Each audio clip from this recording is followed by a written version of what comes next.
Hey, everybody. Welcome to another Sunday morning conversation. So, today, my guest is Dr. Isaac Yang. He is a neurosurgeon at UCLA Medical Center. He's got about 20 years of experience. We don't go into a whole lot of depth about the technical aspects of traumatic brain injuries. He just talks to me today like I was a normal person, and it has a profound impact on me. Um, Maybe it will on you too, but it his words definitely resonated on me, and it's not often that I get treated like a person. It hasn't happened much over the last 4.5 years. And honestly, it's really refreshing, and it was just, like I said, it was a profound moment for me.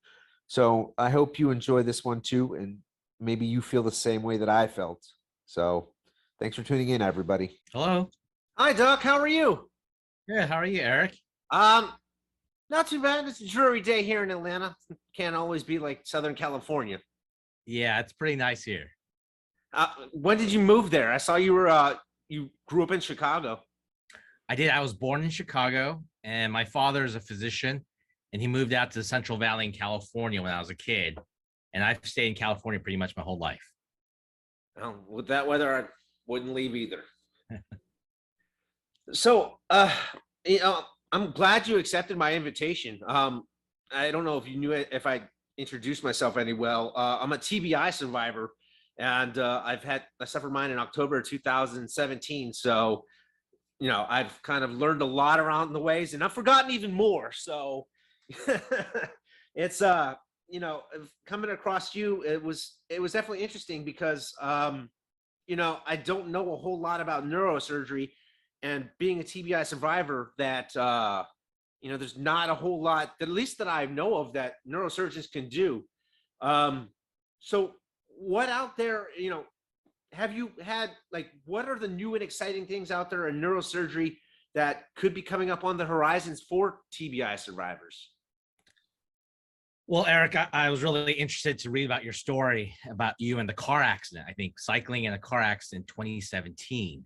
Yeah. And it was just big, and it kind of resonated with me because back when I was a medical student in 2002, and I was not wearing a helmet. I got lucky by the grace of God. A windshield mirror clipped my handle, and I went flying, over my handlebar as a medical student. I didn't hit my head, but that story resonated with me, was that your TBI story was a bicycle versus a car. Oh, I always wear my brain box. I have never not worn a helmet. If I went out an hour away from Atlanta to go on a group ride or something with friends, and if I forgot my helmet, which has happened, I wouldn't ride. I just said, hey, man. And the funny thing is, the time that happened, I didn't even drive. It was somebody else who drove. I said, hey, man, I can either sit here while you ride, or I can take your car home and pick you up, but I can't ride. I don't have a helmet. So I always have a helmet on. But, being a neurosurgeon, that a helmet only keeps you from getting a skull fracture, not a TBI. Yeah. So the story has shifted in 2022, so much more towards prevention, with helmets, not just in biking, but things like skiing. So, Natasha Richardson was in a ski accident. I wasn't involved in her care, but if you look at the slopes, and the ski season just settled down for the year here in California, but a lot of skiers, a lot of snowboarders, they're wearing helmets, things that people weren't wearing helmets for: biking, skateboarding. You see a lot more in terms of prevention, and that helmets are really important. But what I really thought was important in your story, and what's really interesting in 2022, is that there's a lot more emphasis on mind, not just brain, not just TBI, but on mind. So, for example, in your case, you have a mission and a purpose. Your recovery, which is long, and in some ways probably still going, but it's a long, and I don't want to explain this to you. I'm sure you can explain better to anyone listening that the recovery from a TBI is a long and arduous process. But that process and that recovery is really enhanced in any kind of brain injury, whether it's brain injury from a tumor, or brain injury from neurosurgery, or brain injury from a car accident, that the recovery from injury is really pushed and enhanced by mind. What's the purpose? What's the end goal? where do you want to go after the injury? And I think you, in raising awareness and pushing this platform of goodness and karma and raising awareness really helps you in your recovery. And I think in 2022, that's a really big issue in terms of neurosurgery. Well, you could probably explain it better than I could, because for one thing, I struggle to find the words. I I'm a I like to think I'm a very good writer. People have told me I'm a good writer, but when it comes to having a conversation about it, it's a lot harder for me to find the words off the top of my head. Writing, I could prepare, come back, and I could compose you something good. I can write you a story off, if you give me a little time, I can give you anything. But if I have to do it on the fly, it's harder to describe. And sometimes I just don't find the right words. Like my dad, for instance, he's not, one of the most intellectual type people.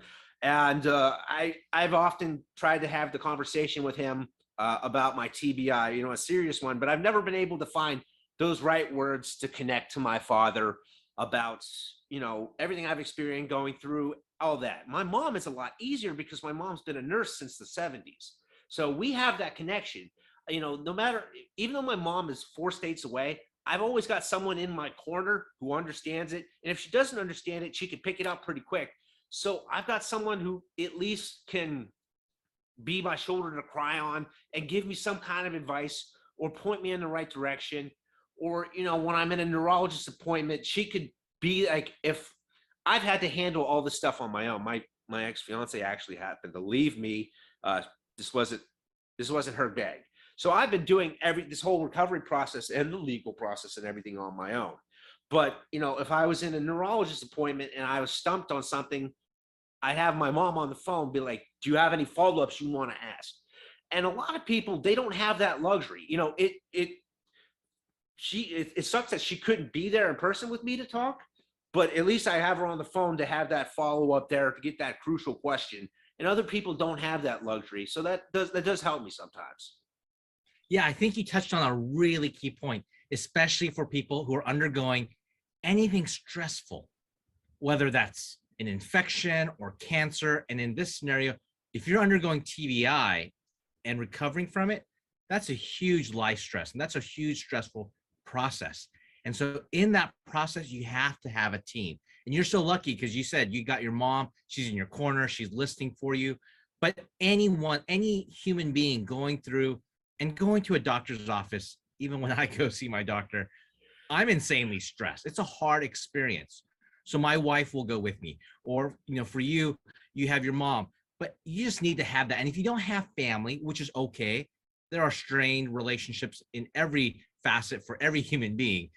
You need to develop that relationship, either have a friend or a support corner, because besides having mission and purpose toward your recovery, you don't do it alone. You have to have a team, have to have a team support you, go with you, suffer with you.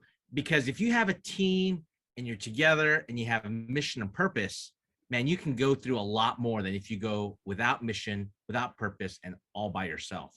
And so that's a really key point, is having that team, whether it's family, and family's great, or made family. Friends are just new family that you choose. A family that you choose are your friends. If you can have good friends go with you on that process, it's going to help you reduce the stress and help you remember things that you may not know. Yeah. And the thing is that, like I said, my mom isn't local. So she only can have so much of an impact. There was only so much she could be there for me, due to the distance. And I didn't have that local thing, to rely on. Like I said, the person I was with kind of just didn't want anything to do with this. So, and you're right how it is stressful. And I'm assuming brain tumors and TBIs we don't handle stress well. That's part of the reason why I can't go back to being an architect. It's a deadline driven profession and I can't handle that stress. Never mind the fact that I don't have the processing speed that I used to be able to work at the capacity that someone would want to give me money to work for them, So nobody wants the slow guy who works half the speed as a new intern, right? So, I mean, it's a lot of stress to deal with, but it's harder for us because we don't deal with it good to begin with.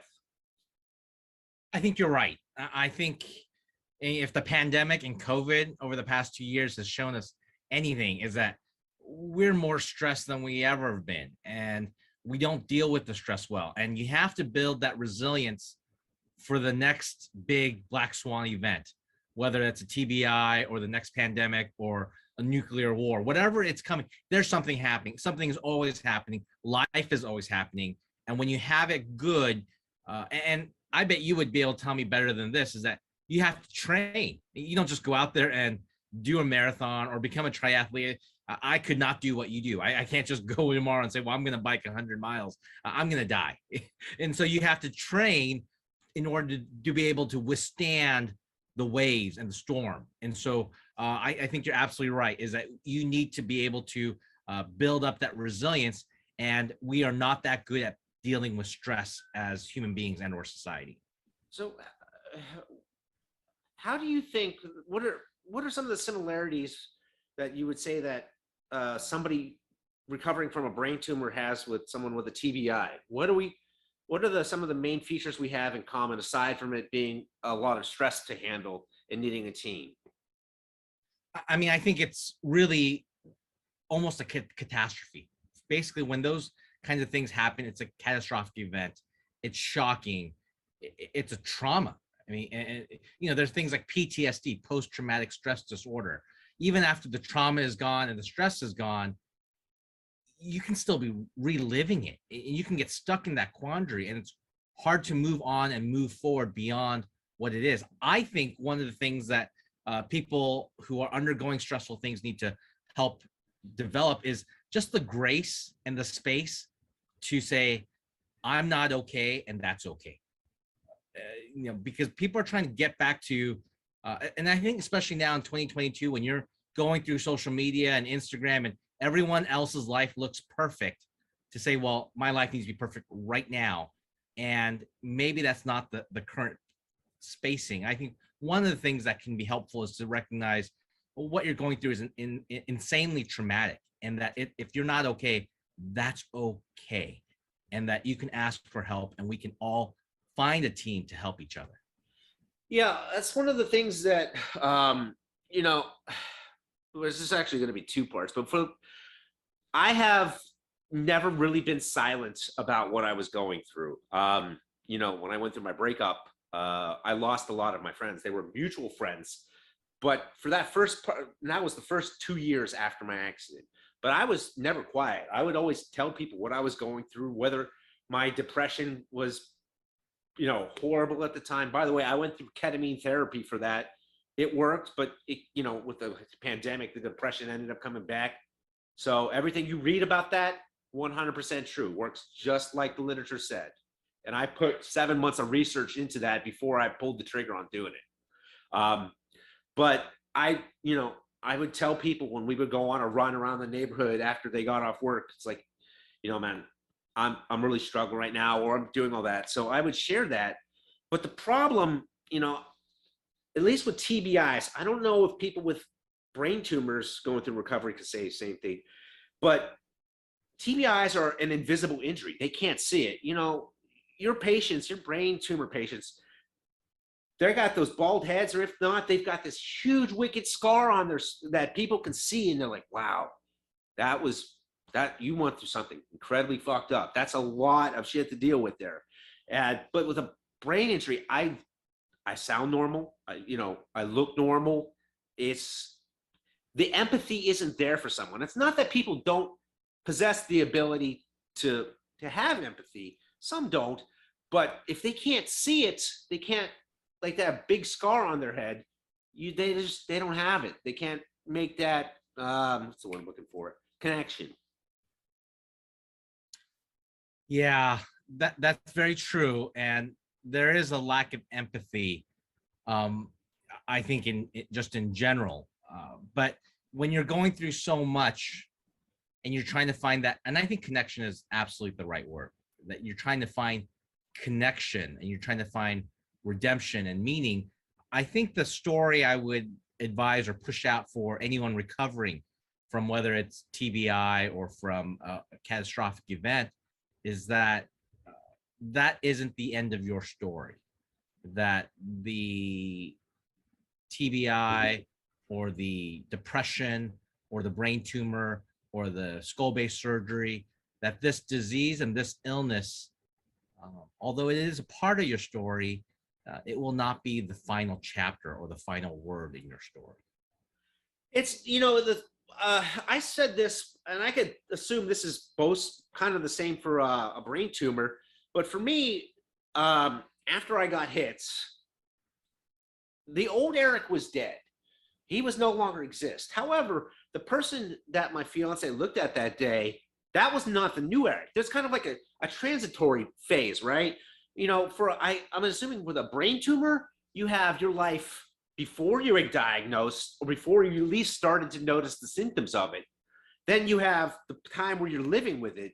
And then you have your recovery time and the new person you're becoming. So it's kind of like a 3-phase, and that there's that transitory phase in between for both of us. Would you say that's true? Yeah, I think that's true, is that for any trauma or major events, you have the pre, the transition, and the post. And I think we're constantly developing into new people. We're reinventing ourselves daily and every year. And that as we grow, we become better, hopefully better versions of ourselves. Well, better remains to be seen, but it's definitely a different version. I said from the very beginning, when I got hit, it was like someone shook the snow globe, where everything goes up in the air, and it's going to take a while for it to come back down, but it's never going to come back down in the same place. Yeah.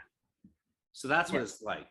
I mean, I'm never wishing for any TBI, or I'm not wishing for any catastrophic event, but I do think they play an important role in forming who we become. And I think sometimes you can develop or get a lot of good and purpose out of these things.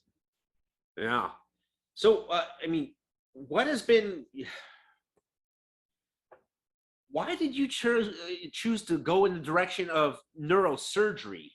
What was your path to doing, were you always fascinated with kind of like the mind and brains? Did you always want to know you wanted to be a neurosurgeon and deal with brains, or did that come along later in your career into medicine? I think it came along later. In college at Berkeley, I majored in neuroscience, so I had some interest in it, but I also double majored in social welfare. So I was always fascinated in how to help people and reading sociology and books about how people work, more than how minds work, more about how people work. And then I went to medical school, and I really thought I was going to become a pediatrician or a primary care doctor. I really enjoy children, and thought that was where my career is going to head. But what I found out was that I'm a very emotional person. I feel my emotions. I feel them high. I feel them low. I get emotionally invested in my patients. And I found that I don't do well with that. And I found that I don't do well with sick children.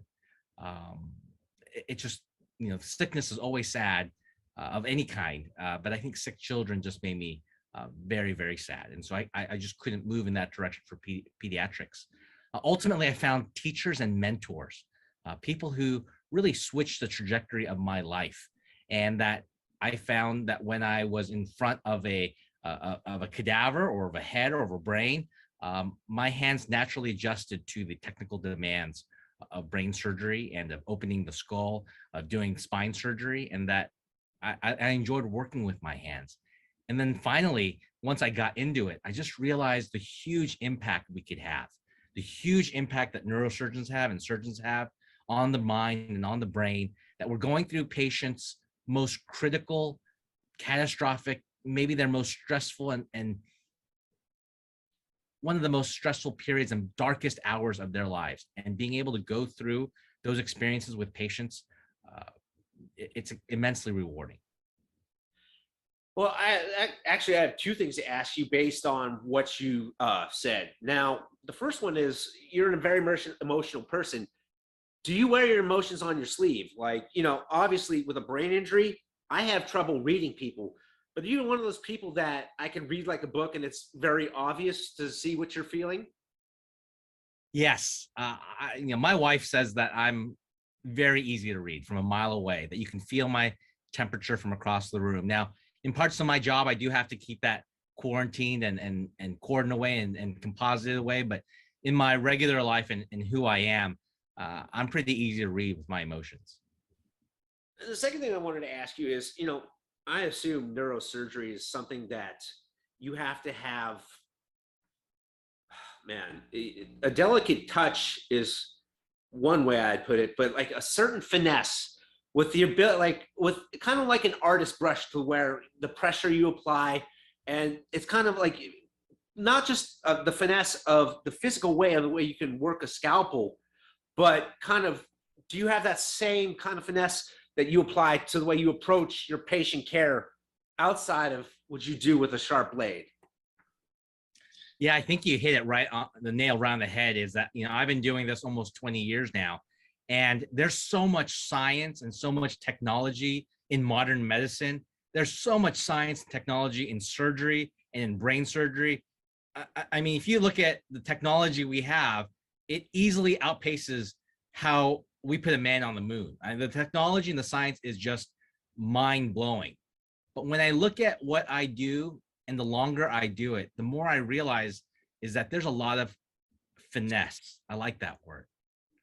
It's really art, and that there's no clear way to do anything in one particular way, whether it's interacting with patients, helping patients recover from TBI, or doing brain surgery. A lot of what we do is, for lack of a better phrase, creative, beautiful artistry, that there's just as much art in science and medicine as there is hard science in medicine and surgery. Have you ever left any your initials on someone's brain with the scalpel? Just scribbled it in there? No. Dr. Yang was here? Nothing? No. That's silly. No. That's silly. No.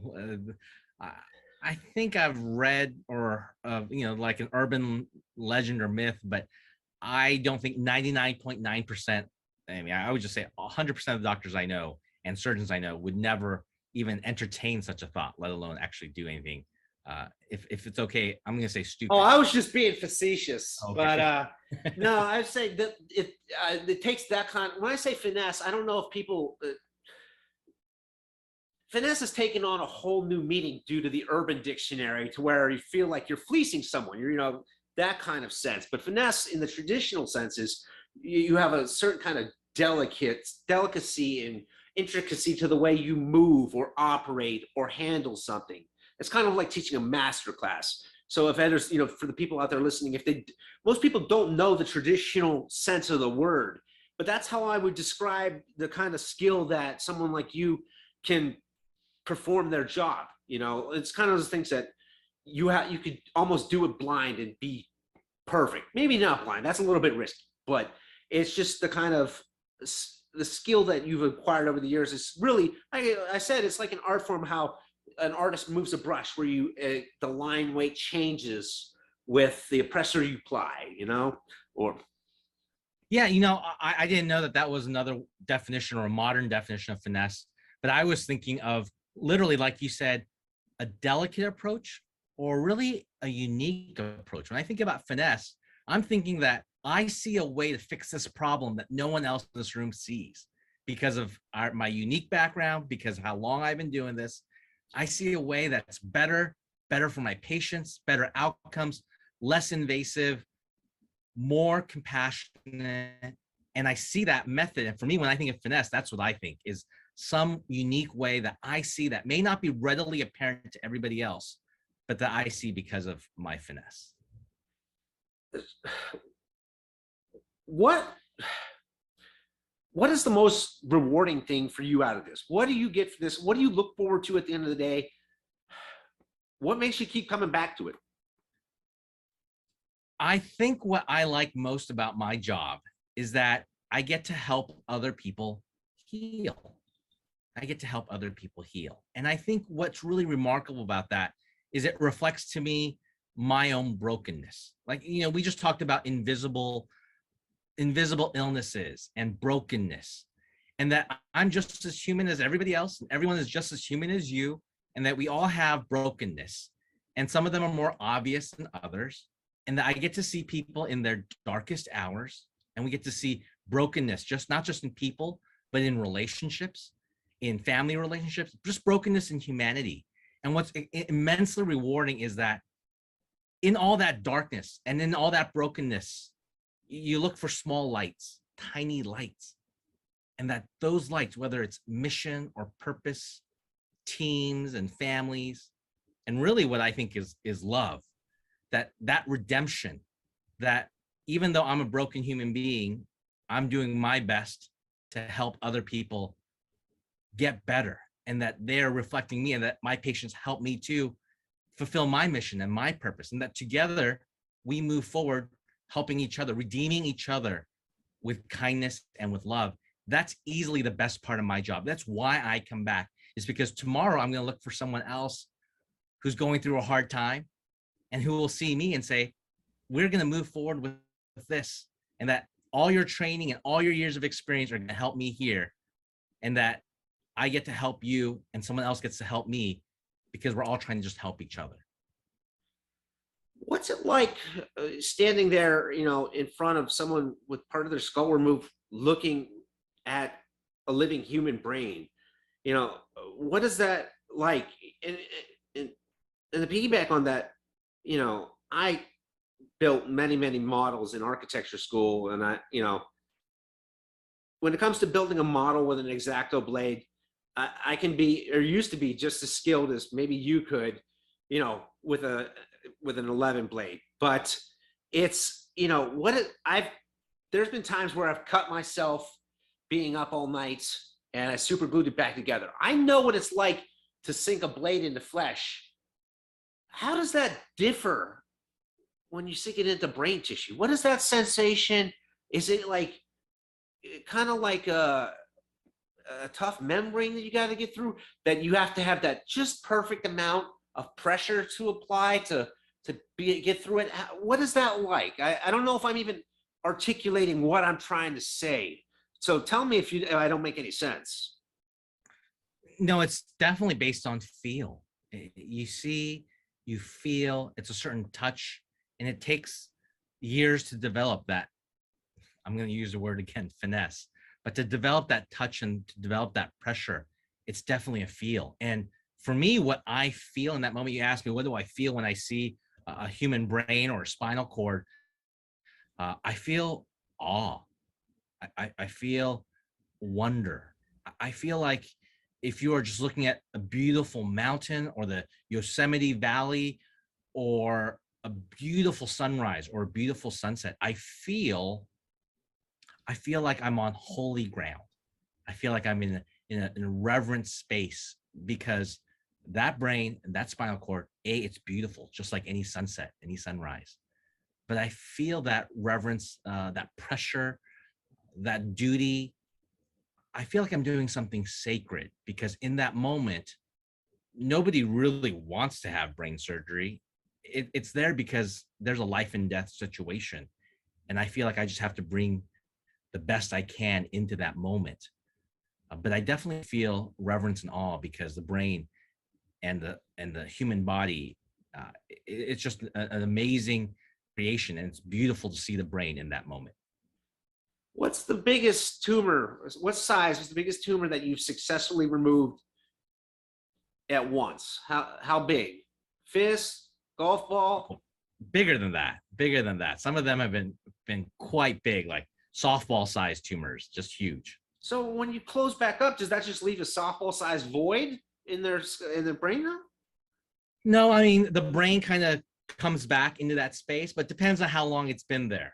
The analogy I normally use is, if you put your hand against your cushion on your couch and you push it down and you let go, it bounces back pretty quick. But if you put your hand there for 10 years, like never moved it, when you remove your hand, probably going to be an imprint of your hand in that space. That's the way I normally describe what the tumor process is like. Once you remove it, depending on how long it's been there, is defines how quickly the brain comes back to that space. Sounds like a lot like Homer Simpson's ass groove in his couch from one episode of The Simpsons many, many years ago. That is just perfectly wedged in there after 20 years of it, right? Yes, that's exactly right. That's actually the image I had in my mind, but it's a crass version of that. So, Doc, since you're a neurosurgeon and I've you're the first neurosurgeon I've talked to post TBI. Give me a piece of advice that no one's told me so far, and I'll get you out on that. It could be about anything. What would be a piece of advice? Well, I don't know what kind of advice you've had so far. I'll tell you if it's different. I would say, as a TBI patient, my advice would be to give yourself grace, to give yourself, you're doing it. You're doing it. It's very clear from your story and talking to you now that you are recovering and that you will continue to recover and that you're a success. And I think maybe sometimes we put too much pressure on ourselves to be perfect or to have recovered already and by now. But you're doing a remarkable story and you are inspiring, and you're inspiring me and you're inspiring so many other people. So give yourself the grace and the space to recognize that you're doing it and that you're going to keep doing it, and that there's no pressure to be good, perfect, or fully recovered now or any particular point in the future. Oh, that's congratulations, Doc. I have not heard that one because all I felt is pressure to get better. Nobody's ever told me, take your time. Like I said, when I was with the last person before we broke up, it was always, I need you to get better. I need you to do this. But I was the only one putting in the work. And it felt like I was under such huge expectations and to be the person I was again. And, go back to being a functional member of society. And that it sometimes was too much weight to carry that day. And like I said, for the most part, my mom, she's been there for me, but she's not there to carry any of the weight for me when I can't lift it that day. That last person didn't want to help lift it either. So some days it was like, I can't lift the weight. By you telling me to have grace, sometimes it's just like, I guess that's like saying, you know what, dude, try again tomorrow. You can't get it today, try again tomorrow when you're fresh. I guess that's kind of a way of interpreting it. Yeah, and I bet you're inspiring and encouraging so many people with TBI with your story. And it takes an immense amount of bravery to, like you said, you were open about your story, open about depression, open about really just all the catastrophic things that have happened. And now every step of your recovery, that's really hard to do. And you're doing it. And so I would say you should view yourself and say, hey, I am doing it. I am a success and I'm inspiring a lot of people. Give yourself that grace that, oh, you know what? You're allowed a bad day. Everyone's allowed a bad day, a bad week, a bad month. Heck, we've had a bad 2 years. We're allowed to have those off days because the overall process is going up. And I think you're doing a great job and you're inspiring. And I've enjoyed talking to you, Eric. Yeah, thanks again for joining me, Dr. Yang. I appreciate it. And if I could give you any advice, is don't ride again without a helmet. Oh yeah, I got so lucky that it just, when I think back about it, that was just crazy. You can go over the handlebars, even going 5 miles an hour, and it doesn't take much. There are people that I've met along the way that have, low speed impacts. I guess, your brain is such a sensitive organ of your body that it doesn't take much. And if you just get it just right, it can cause you a lot of problems. Absolutely. I will wear my helmet, Eric. Thanks for the advice. Thanks for the time. Okay, bye. Bye.